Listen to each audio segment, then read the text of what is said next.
Welcome to the Collingwood Rant. I'm Sly. And it feels like 100 years ago, Spook. What feels like 100 years ago? When we were last premiers. When we were last good? Yeah. Wasn't that one and the same? Lost to the might of the Saints. Did we really lose? Were we the losers in this? You don't think we were? Do you think football was the loser? No, well, not as far as Kilda is concerned. What the fuck? It was probably uttered more than once. Alright, so game would happen, 5-6 days ago? I can't remember. I try to black it out. It was last night. What is going on at Collingwood? Let me just have this beer. What is going on? I mean, what the fuck is going on at Collingwood? Alright, so I've You've got a theory.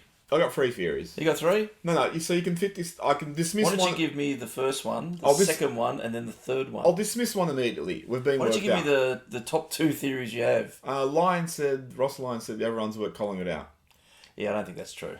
And that's like, well, how does working us out stop our players putting their bodies on the line, running a little bit harder, coughing up the ball 12 times in front of goal? So being worked out doesn't explain all of that. No. So then you got to ask, why are they playing like that? And now you have 3 possibilities. 1, after the longest season in history, following the shortest break, they're just fucking body sore and they don't have the physicality to actually contest. I'll give it a bit of a contributing factor, that one, I think. And I think if that's the case, then you got to say, fuck you to the club for organising that fixture or agreeing to that fixture. Do you know what would prove that, though? If both sides come out on Thursday night, hit the banner and bounce off. Yeah, it's a possibility. So that's one possibility.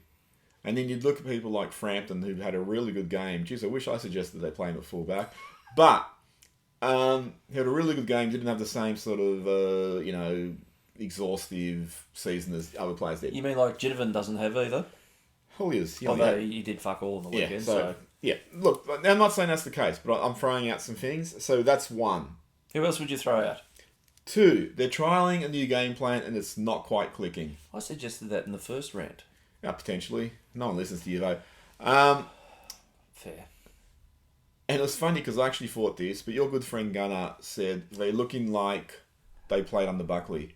And I was thinking they actually do look a lot like, and I thought the same thing that my brother told me that. And I was like, okay, are they trying something and it's not clicking? You remember like under Buckley, they were always too far from their opponents. The opponents would run, counter-attack unopposed and all that sort of stuff. So it's like, are they trying something that's not clicking? That doesn't really explain shit skills and not putting their bodies on the line. Unless they're being instructed to do that. Not the shit skills, but not putting the bodies on the line. And 3, which I give the most credence to, because this is Collingwood, they're fucking millionaires. We won the flag, shut the fuck up, show's over. What can you say? I have another 100,000 followers on Instagram. What did you do this week? Who said that? I just spitballing. That's potentially the millionaire thing. Okay. There's one other factor that I think... Did I mention it last week? I can't remember because no one listens to me. Sorry? Exactly. Fly mentioned, because I think he was put to task in the presser about are they fit enough? And he said, no, this is the fittest I've ever seen them. Yeah. And he was doing something with his nose at the time.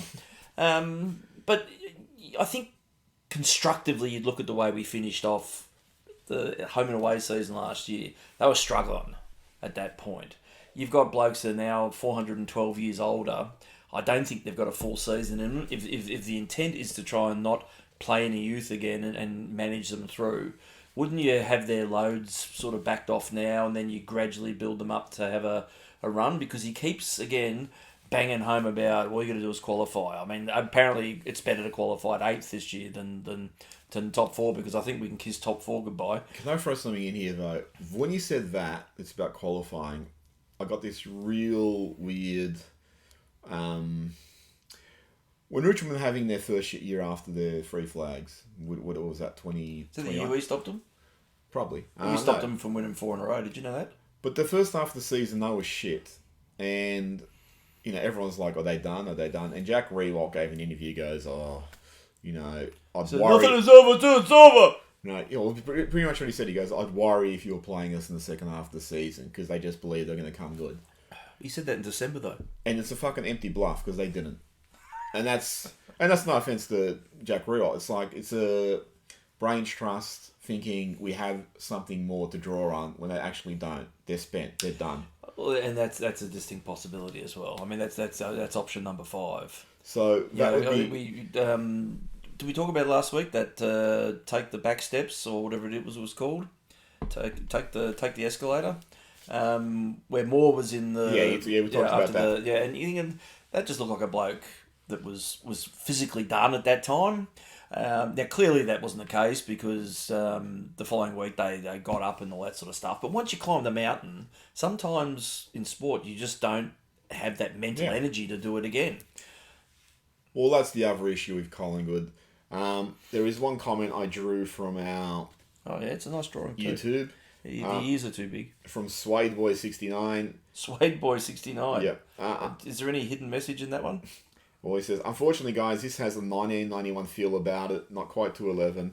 The team hasn't turned up for 2024, and the management are making financial decisions ahead of what's best for the supporter group. The pumpkin heads have sprouted again. And he'd actually edited this comment. I believe he called you the C word, and he took that out. But it was actually interesting because... He called me Collingwood. But it does have a feel of 91 where are they? You know, they spoke a really fucking good game pre-season. We're focused. Lepic showed us 3 medals. You know, you want to climb again. Coxie was going, he was thinking about the next one and all that sort of stuff. And so far, all I can really put it down to is they have not shown up. No, and like even in that other, I fucking can't remember which little thing it was that was on KO, where they watched the grand final with a select number of them in the meeting room. A recall. Total recall. They spoke like that's what you're expected to say about, I just can't wait to get out there and do it again. I think, well, now, with the benefit of hindsight, what's changed? Because clearly that enthusiasm to want to do it again was there, but it's not translating on the field. It was interesting. I was listening to Swanee's podcast the other day, and I'm playing catch up on this, and I think he said after the first game he hooked up with, I think it was DeGoey and Elliott, and they said, "Oh, you're going to see a different Collingwood next week." And he goes, "I didn't realise it was going to be shitter than the one that was out there the week before," which is it's a funny throwaway line, that sort of thing. But clearly internally they must believe that they're still there, but it's just not translating out in the field. They just look so disconnected. Yeah, I know there's like calls fucking retire Pendlebury and all that sort of shit, and Sidebottom, now you're done and all that. I think just the way they're looking at the moment is exacerbating how bad everyone's looking. So, there's talk, can you play Mitchell and Pendlebury because they're both slow? I think the way the whole team is playing, it's really exaggerating how bad things look. Pendlebury's still got about 20 possessions last week. And in the team sport, it doesn't have to be all of them that just sort of go off kilter. It only needs to be a handful of the wrong ones. I'll single out Moore. He's the captain. He really looks like he's how good was that handball across the goal? That led in. I mean, there's so many dumb things that they did. It's like the side bottom spoil. The punch to the top of the goal square. Yeah. I mean, you've been around fucking long enough. There's a basics that you don't do, and if you're not thinking about it, if your eyes eyes not on the prize, or you're not focused, or whatever, it must be easy to make mistakes like that because the pressure is there, but it's not intense. Well, this gets to the point I was going to make is, Pendles, he's been around for 100 years. Sidebottom, I thought the first game he was good. The next two he's been really average. But it's guys like Darcy Moore, one, you're the fucking captain, so if you don't have your head in the game, then resign the captaincy and give it to someone who's going to have their head in the game immediately. All right, so... Frampton. Well, fuck, if it has to be Frampton or Nick or whatever. Nick Dacos has the worst game I've seen him play. Yeah, for his 50th too. Yeah. But I'm not going to pick on him because he's still a 20-year-old kid. Jordan DeGoey. He's been shocking. DeGoey, that was he had 13 possessions. And the funny thing, I was talking to... He's not impact on anything. Yeah, so... How do you finish up with 2 fucking epic moments in a grand final to this? We'd have little moments where we'll come in on a tackle or some shit like that, but I was talking to my cousin Nicholas and they were just saying, you go back to 2018, I think it was in the AA squad, you kicked 40 goals from the half forward and you looked like a dangerous forward. And at that time, you would have said, this guy's ahead of Christian Petrarca. Since that time, Christian Petrarca has become an elite midfielder, and Jordan De Goey has become a really frustrating, inconsistent player who, whenever he looks good, something happens. Like last year, he flattened some West Coast player. I can think of a couple of times where thank fuck he looked good. Yeah, but this is the thing is, like, at his age, at his pay range, get your fucking head in the game. You should be an elite top 10 AFL footballer. Well, especially the way that he finished the final series last year. You were thinking, well, he's probably turned the corner. Yeah. But he's not. He's turned the corner. He's just gone back. The other way. Yeah. So here's another one. So Moore and him I really highlight because they're part of that squad. Like guys like Howe and that, whatever you're going to get out of them, great. You really need to be looking at the fucking future. Josh Dacos is another one I throw in there. Although you had a good game on Thursday, he was probably among our best. What did you think of, there was a fucking photo of him being out the night before and people comparing it to Ginnivan. Oh, was it the Grand Prix? Yeah. Oh, I don't particularly care about that. I mean, fucking... I've done my best days at work half cut from the night before. I actually found the Ginnivan comparison pretty funny because Ginnivan had a lot of form on the board. Josh hasn't, so I thought that was in an unequal comparison. But you get those sort of players who are mid-age. I mean, Criswell actually still throwing there. Where the fuck have you been? Bobby Hill, what are you doing? Yeah. Lockie Schultz has been bad, but I'll forgive him that, he's just shown up and he's still, what's he trying to do? But there's a little core of players there.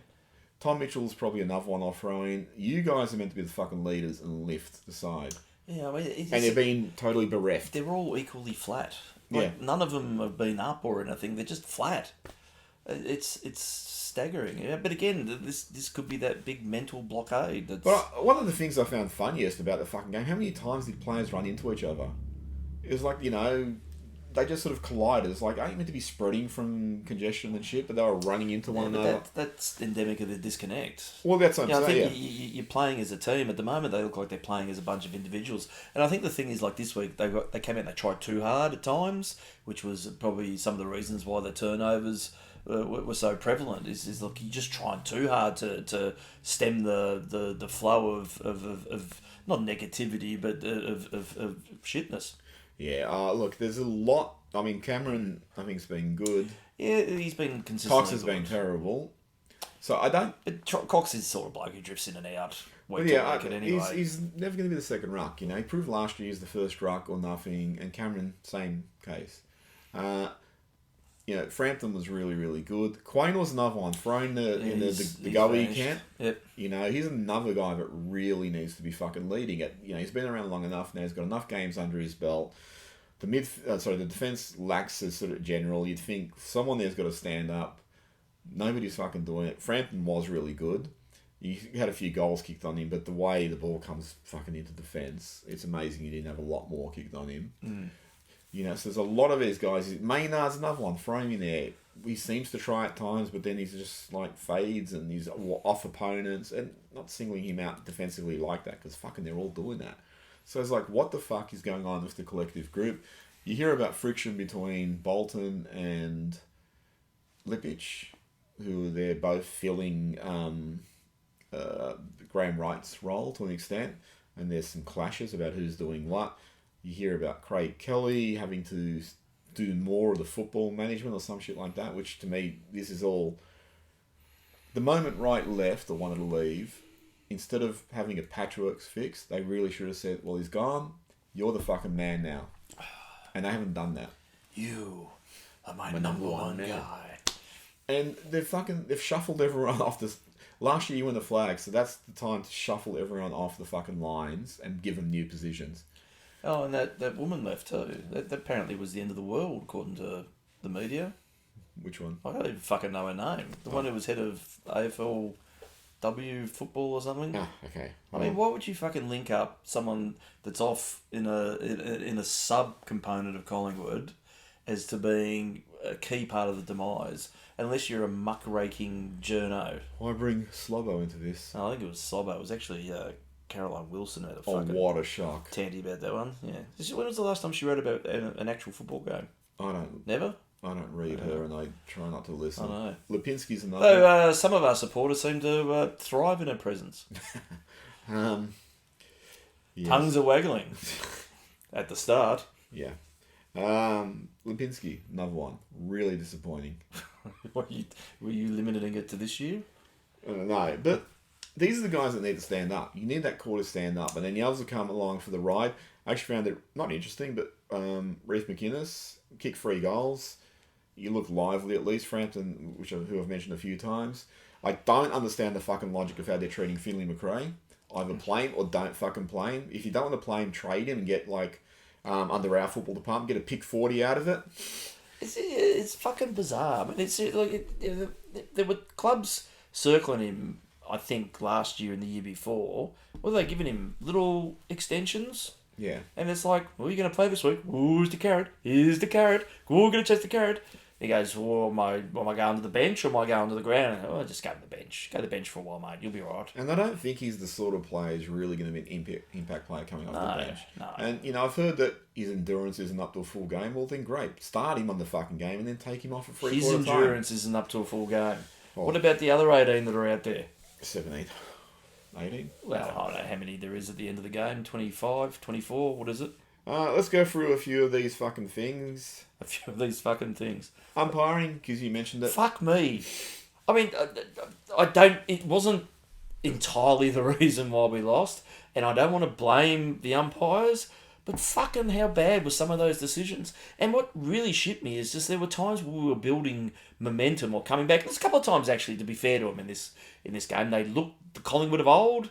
It looked like it was coming, and then they were fucking deflated by some fucking moronic decision that just stopped the drive, and quite often then it went back the other fucking end and they scored. And you've talked about it before, about that mental impact that those moments can have on you, that you've done all that work to claw a side back, and then bang, it's fucking taken away with you and given to someone else, and then it goes up there and they score fucking easy. Yeah, it's almost, that was shit house. It's almost like an umpire was a former St Kilda player. Oh, I mean, how does that work? Has it worked before? Has it ever happened before? Has there been an ex-player that's... Mark Fraser. Ex-Essendon, ex-Collingwood.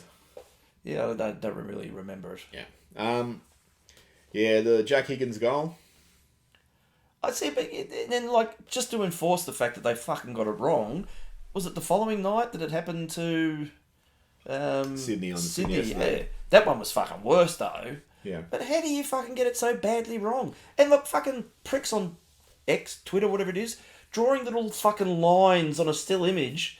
I think the fucking camera speaks more than someone trying to argue the case against it. That was fucking out. Miles out. And there's 2 of the fucking umpires standing there.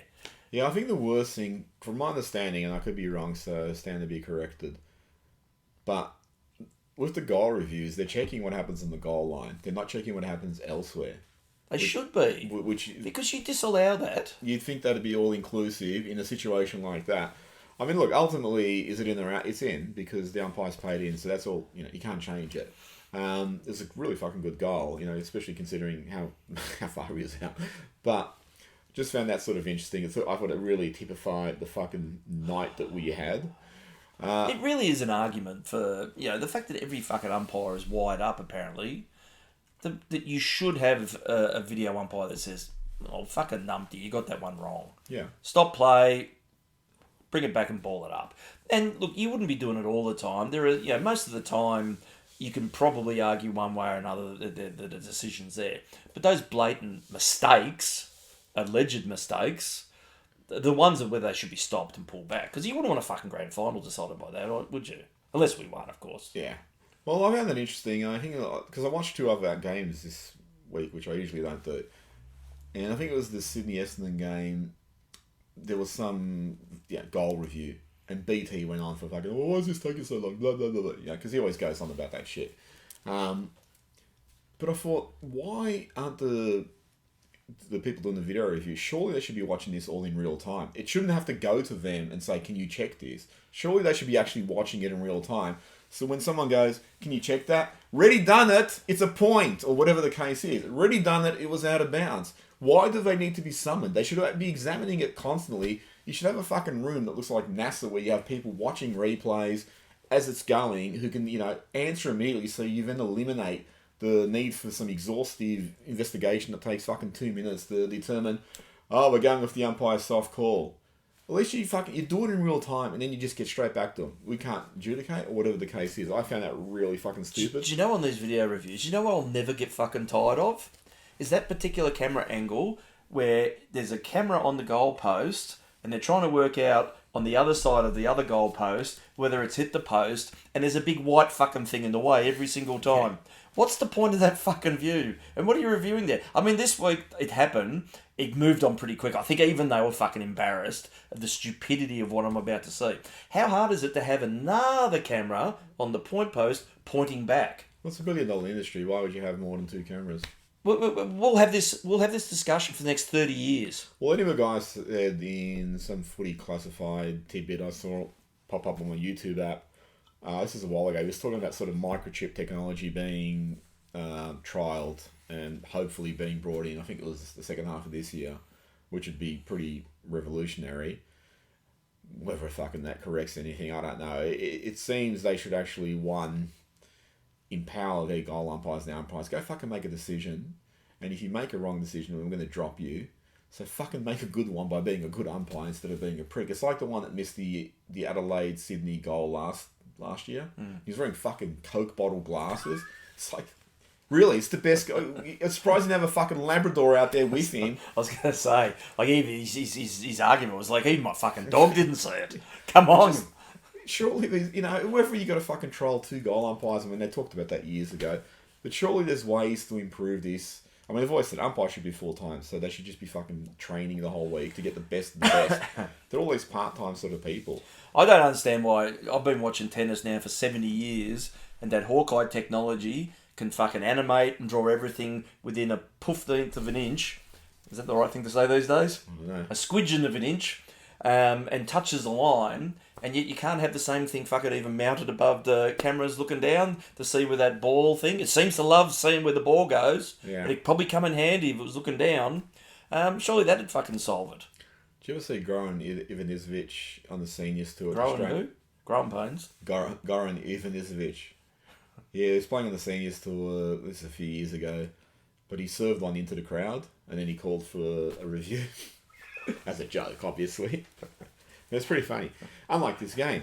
Like I said, what did the AFL would have gone to the umpire's call on that one, wouldn't they? They said soft call. Going to soft call. Well, review complete. Tennis doesn't even have linesmen anymore because they're going all on technology. So, I don't know. It's ridiculous. Like I said, I watched a couple of games. I watched Sydney versus Essendon. Good work. Because I'm going to mention some things here. So, Sydney, I was watching them and going, fuck, they look pretty good. Do you know what they did, though? I'm really fucking shocked by this, and there should be an investigation. They used a high draft pick on a tall forward. And then they used another draft pick on another tall forward. Do you know what's amazing? There's a few sides that have done that. Yes. Do you see a pattern emerging? So I was going to say... Because Collingwood doesn't. So when was the last time we had a key forward that we drafted? Oh, I think it was Alan Edwards. No, we traded for him. Drafted. You're talking about, like, with a high pick or... Yeah. You know what other teams do. Like I think other teams... I'm assuming that's the process because I've never actually seen it happen at Collingwood. Well, I was going to say, I also watched Adelaide Geelong. So Adelaide, Taylor Walker, that Fogarty... who's the other one I'm missing? There's another... Till Forbes there. So yeah, the Freo guy is good. What's his name? Misfire or Mishit or Miss Congeniality? You're on your own, yeah. And Geelong obviously have Tomahawk. And they traded for Jeremy Cameron, who's the number 1 pick. And then Essendon has Peter Wright there, who was a top 5 pick, and they traded for him and got him as a bargain because he actually looks like he's a pretty good player. Last key forward we drafted, excluding Darcy Moore. It'd be Trav. Yeah. So but that's father-son. Does that qualify? Yeah, if you want to count that, but they're going to take him anyway. So, yeah. But I actually found it interesting because I'm looking at like these clubs that have spent big either in draft or in trades to get good key forwards or, proven key forwards. And I'm looking at us. Brodie Myercheek, you drafted him as a rookie defender, or rookied him as a defender. Mason Cox, international rookie, you had to teach him how to fucking play the game. Who are the other ones we've got? Darcy Cameron, you traded for him. He was meant to be a forward, but now you're playing him as a ruck. Kruger, yeah, so you've swapped to a pick 40. Ash Johnson, you've taken in the mid-season draft as a Hail Mary, hoping he'll come and he's proved that. Yeah, so, and then you get like... The other attempts at key forwards are guys like Jonathan Marsh or, key defenders, Jonathan Marsh and Corey Galt and all these sort of guys. they haven't spent big on any form of proven key forward. I mean, Dan McStay's as close as it gets to going for a proven key forward. And he's still like an honest battler, you know. He's not going to be tearing it apart or anything. But do you know what my answer to that is? What? We won the flag. Oh, yeah, and that's the thing too. What do you think about that? So, what do you think about like people, if you complain the way you do quite a bit, I never do, but when you complain and people go, oh, we won the flag, what are you complaining about? The fact that we're not going to win another one? That'd be a starting point? But we won the flag last year. Yeah, but wouldn't you want Won the flag. Won the flag. You had flag. Flag. Flag. Yeah, no, you're right. But we won the flag. Yeah, we won the flag. We did win the flag. won the flag. No, what do you think about that? Because that fucking drives me nuts. Well, we won the flag, so what does it matter? Well, It's a great argument, isn't it? It just kills everything. well, but it doesn't, because the reality of sport is there's always another fucking championship, another tournament, whatever. So there's always another one coming up. All right, you won the flag. Great for 2023. You're in trouble in 2024. And that's the thing, is like you want to be one of those sides that and look, I don't think our list is capable of sustaining success in its current iteration anyway.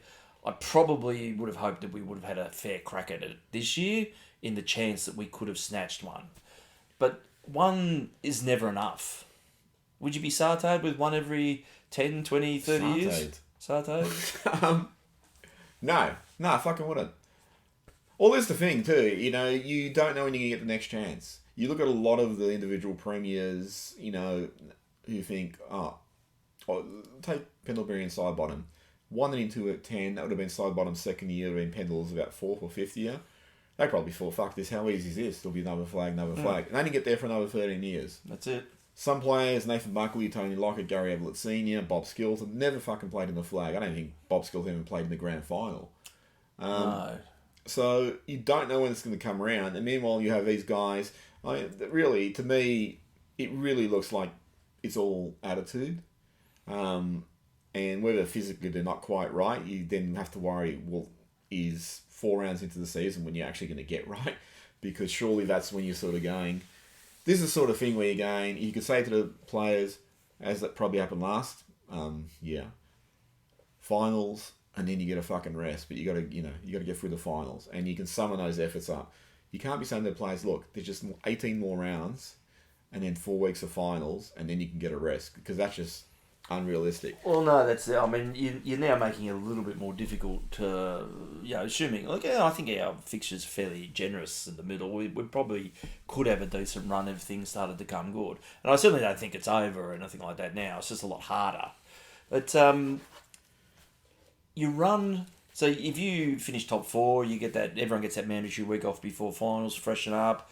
You win your first game, you get another week off, prelim and then granny. You're going to have your week off coming in from the bottom 4 of the 8. That's it. You're running all the way through. Yeah. Doesn't happen all that often. I think Adelaide, Doggies did it. That's it. I think there's no one else. There's probably a reason why that's the case. Look, you could turn history on its arse. Man, more power to you. I hope we're sitting here in a year's time from now looking like 2 of the biggest dickheads. Oh, that's every week. What's different?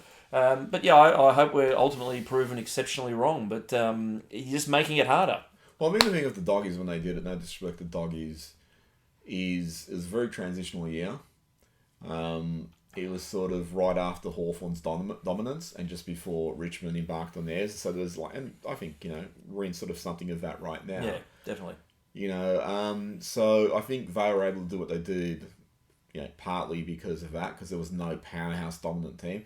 I mean, I think the other thing is fucking the umpiring just favoured them so much in the finals. It became ludicrous. It was almost like someone wanted them to win. But anyway, Hi to GWS if you're watching. Yeah. Well, there you go. I mean, GWS's fixture, you've complained about that a little bit. Oh, how fucking easy has it been? But yeah, look, if you've been building Frankenstein for how many years is it now? 2012, I think, was their first year. The AFL be moist about them winning a flag. Moist. And they look at the moment like it's fucking early, obviously days, but they really have fucking strengths all over the shop. Yeah, but they played 3 shit clubs. Yeah, well, but they're gonna be guaranteed a top 4 with their draw. Yeah, it's almost like you get an all It's New almost South like- Wales grand final. Yeah, well, wouldn't that be the greatest thing ever? You wouldn't be scrambling for a ticket. But GWS, they traded for Jesse Hogan, and he was a really good prospect. He had off-field issues, but he's obviously refocused, and he's playing like a really fucking good forward. No, he's very good. They traded for that number one pick, Padman, whatever the fuck his name is. But they traded a couple of picks to get that number one pick because they saw him as like, no, we've got to get this guy. And then they, to take another guys like Jake Riccardi and all that, again, they've invested in key forwards. I don't understand why it's such a fucking issue in Collingwood. I saw Joe Richards kick 3 goals though in the VFL, so clearly we're investing in key forwards. Well, this is he's about what, 5'6". So this is He'll come in handy. Yeah, well, Ben Reid recommended him. This is where you got to go to now. So what's coming up for Collingwood? Yeah, Finlay McRae, who they're not really giving a proper fucking chance to. I'm really shocked, as I said last week, that they traded for Frampton and then they're not actually playing him. And I think last week actually showed why he should be the guy who's going to be the gorilla in the defence, which allows more to play a little bit looser and sort of shit like that. But then you have that Harry Di Mattia, how you pronounce his surname. You have Ed Allen. And then you have all these sort of prospects like Jacob Ryan and all these other sort of young kids. But you don't really look down there and go, holy shit, we've got... There's nobody smashing the door down, is there? No, and there's no one you can really get so super excited about. I mean, the one guy, was Nick Dacos. But if you look at the reserves, what Collingwood really needs to be competitive over a prolonged period is they really need 2 of these guys at the fucking very least to just hit it out of the park. They really need like that Di Mattia or whoever it is just to fucking go, hey, you know what, I was taking at pick 20, I'm actually at pick 5. I'm the top 5 pick. Like Nat Fyfe I think was pick 17. If you go back to that draft, he'd be the best one in that draft. Otherwise, we're just going to have a real sort of battling side. And with the holes that are going to be opening up in the list over the next couple of years, it is a little bit scary how it could deteriorate. I think, and we probably mentioned this before, but certainly over the last 2 years in Fly's tenure, he's been very reticent to play young kids for a sustained period of time. Outside of Nick. Sorry? Outside of Nick. Yeah, well, he picked himself though. But you look with the list we've got, and with there is a void in terms of upcoming talent. It was like, if I want to be successful at this, I'm going to have to persist with the older boys, the seasoned players, the veterans, and so forth, at the expense of developing game time into the next tier. But you're seeing it even the start of this year. There's really hesitancy in shifting from the norm, and you think, well, the reality is, regardless of whether we win the flag or not, there's probably 3 or 4 of these blokes who aren't going to be around next year. So you really should be grooming that next tier at some point anyway. I thought at the start of the year there'd be a case of bringing them in and out for resting them and managing them and all that sort of thing, but you're not seeing it yet, and you can wonder how deep we need to go in the 0/number before that reality has to be addressed. Yeah. I'm hoping that's not going to be the case. I mean, one of the interesting things, you parallel this to, 2.6 to 2.10 when they built that flag side. And the one thing Malthouse is really good at doing, if you go back then, you had guys like Buckley, Burns, Lucuria, Wakeland, Prestigiacomo, Clement, Rocker. You had all these sort of age players, and they all started going out over that 4 or 5 year period. But in that 4 or 5 year period, Malthouse is giving games to Reed, to Brown, not like all the time, but like they were playing enough that, you could go back to them, and he was gradually developing them. So when you got to 209, 210, that was the first year they really started playing Reed, Brown, Dawes, and all those sort of guys. And they were ready because they had pretty good apprenticeship. He hasn't done that at all. And the other problem is, you go back to that, we finished fucking second last, I think, in 14 or whatever it was, and third or fifth last, whatever it was, and second last, I think, in 05.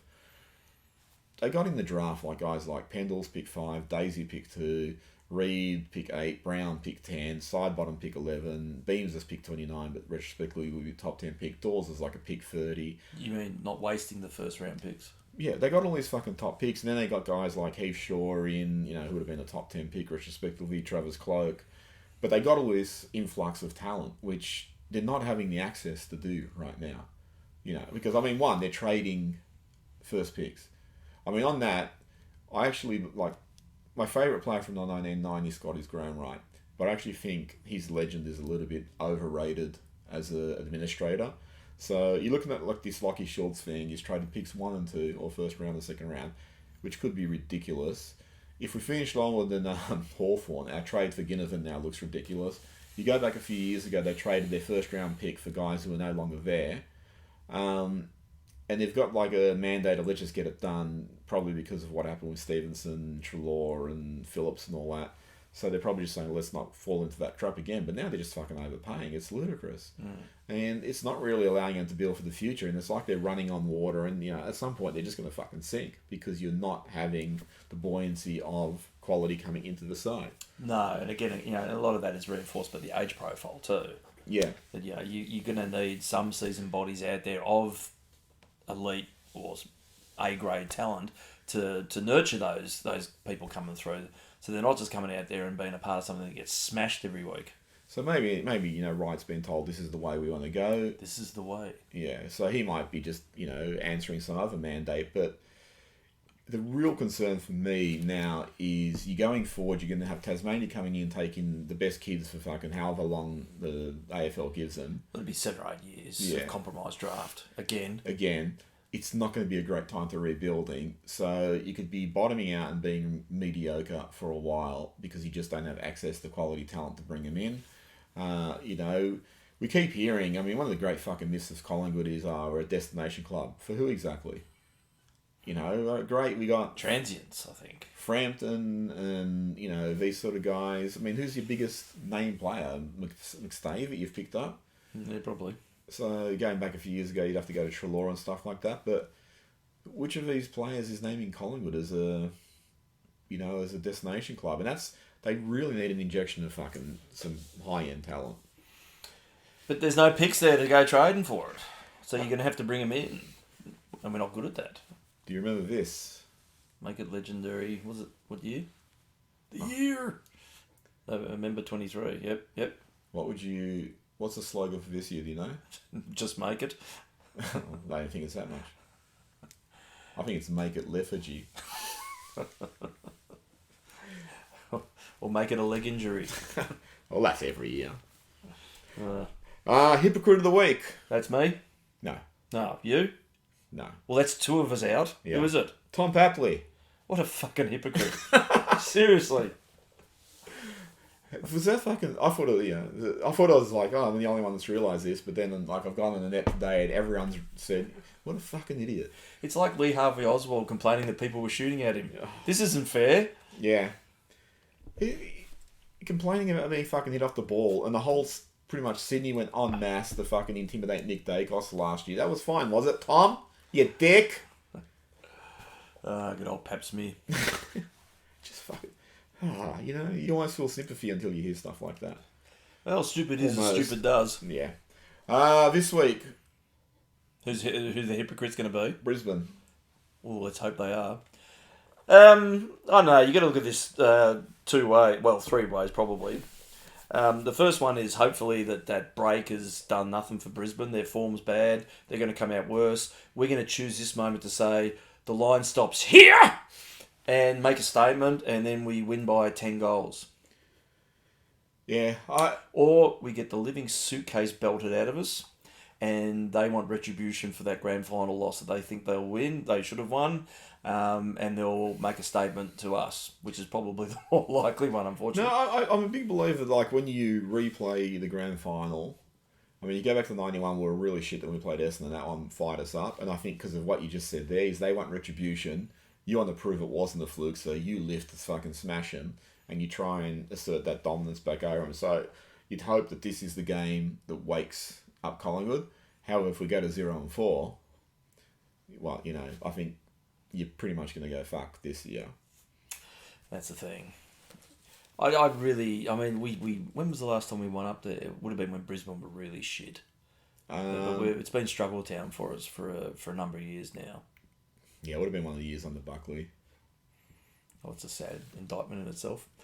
I don't feel super confident. What would you do? I'm not seeing anything that should make me feel drop confident. Someone like Sidebottom as a statement I think you've almost got to, but it's like an insurance policy, isn't he? Who do you bring in that's going to do... I mean, at the moment, half of them aren't doing anything anyway, so you're they just started the VFL season, so, I mean, I'd definitely bring in Noble. He was BOG for Collingwood. I think he has to come in anyway. He's about the only one that actually gives us drive off the back line at the moment. He's the only one, And not as a fucking sub, he's got to come in and play. Yeah, so I'd definitely bring him in. I'd leave Frampton, leave McInnes. I'd start fucking Finley McRae. Oh, I think you've got it. And you've got to keep doing it too. Not this fucking 10 minutes a game shit.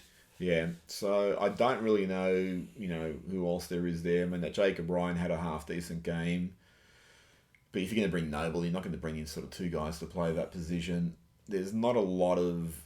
I mean, there's the guys they rested, like Hoskin Elliott and that, who could come back. If you internally thought, we're fucking no chance to win this, and no one had actually openly admit that, would you ship a bunch of newbies up there and then that's your fallback? No. I think that you still want to take your... Yeah, my worry would be if you sort of ship that sort of side and they get crushed and that just kills the whole side.